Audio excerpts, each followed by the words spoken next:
My man, the silver tongue Charles Barkley earlier this week, a couple weeks ago, talked about LeBron James calling him whiny, saying that he should stop complaining. That Dan Gilbert, the owner, gave him everything that he wanted, and he's afraid to win. I believe is how he put it. Inappropriate, whiny, all the above. He's the best player in the world. Does he want all the good players? He don't want to compete? LeBron's a great player and a great guy. But this notion that he's got to have all the best players on his team, it just pisses me off that a guy that great don't want to compete. Now, Charles Barkley has made it a point to continuously go at LeBron. As many analysts have done, Skip Bayless, a bunch of other people, go consistently at LeBron James, claiming he's not trying to win, or he can't win the big game, or he won't take the big shot, or he's too much of a passer.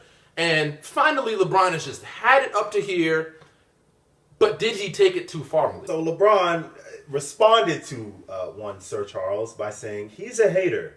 What makes what he says credible? Because he's on TV. And then he continued by saying, I'm not going to let him disrespect my legacy like that. I'm not the one who threw somebody through a window. Spit on a kid. I never spit on a kid. I never had unpaid debt in Las Vegas. I never said I'm not a role model. I never showed up to All-Star Weekend on Sunday because I was in Las Vegas all weekend partying. All I've done for my entire career is represent the NBA the right way. 14 years, never got in trouble, respected the game. Print that. Right. He said, print that. LeBron out here, sneak this. And then he took it even further. He said, go watch the 93 finals when John Paxson hit the shot. Barkley and Jordan were laughing and joking with each other during one of the games while somebody's shooting a free throw in the finals.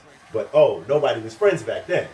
And he brings up a good point because Barkley's definitely been all over LeBron for being too friendly with guys. And it's the AAU generation. That's the way that it is. And I think guys are definitely more friendly than they used to portray when they were on the court back in the days. Well, however, to answer your question, I don't think LeBron went too far. I think he was just really frustrated and fed up. Personally, I think what LeBron said was perfectly within bounds. And to that end, before we go over to Tontis, like with a lot of people, what I've heard a lot of pundits say on many different multimedia airways is that, well, it was uncalled for because LeBron made it personal and Charles left it to basketball. Calling him whiny is almost the same as coming after his hairline. Like, at this point, has nothing to do with his abilities between those lines in that 94 feet.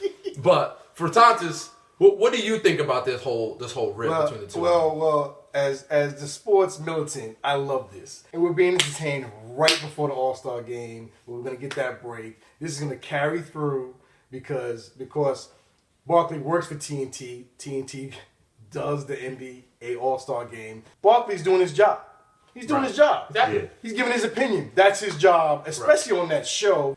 LeBron wants to be loved. We know this because when he was the bad guy, when he went to the Heat, he was practically depressed. Right. So he wants to be loved by everyone. Chuck is like, I don't love you. I'm going to tell it like it is. And I actually agree with him. You're not going to hurt Charles Barkley telling him what he did. He know what he did. Chuck doesn't care. That's an interesting point you brought up because I think a lot of the younger generation doesn't know a lot of that stuff about Charles Barkley. Right. They don't know the I'm not a role model thing and all that comes stuff. from the Nike commercial. Yeah. I am not a role model.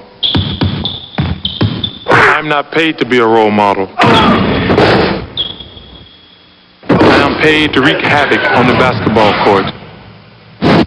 Parents should be role models. So, the Twitter generation is going to take that and they're going to run with it and they're going to make it seem like LeBron just flamed him. At the same time, I love Barkley's response. He's almost saying, see what I told you about him? He's sensitive. LeBron is playing the game the way it's supposed to be played. And that's just the way that goes. LeBron's actual quote was, don't just come up to me at All-Star and shake my hand and smile.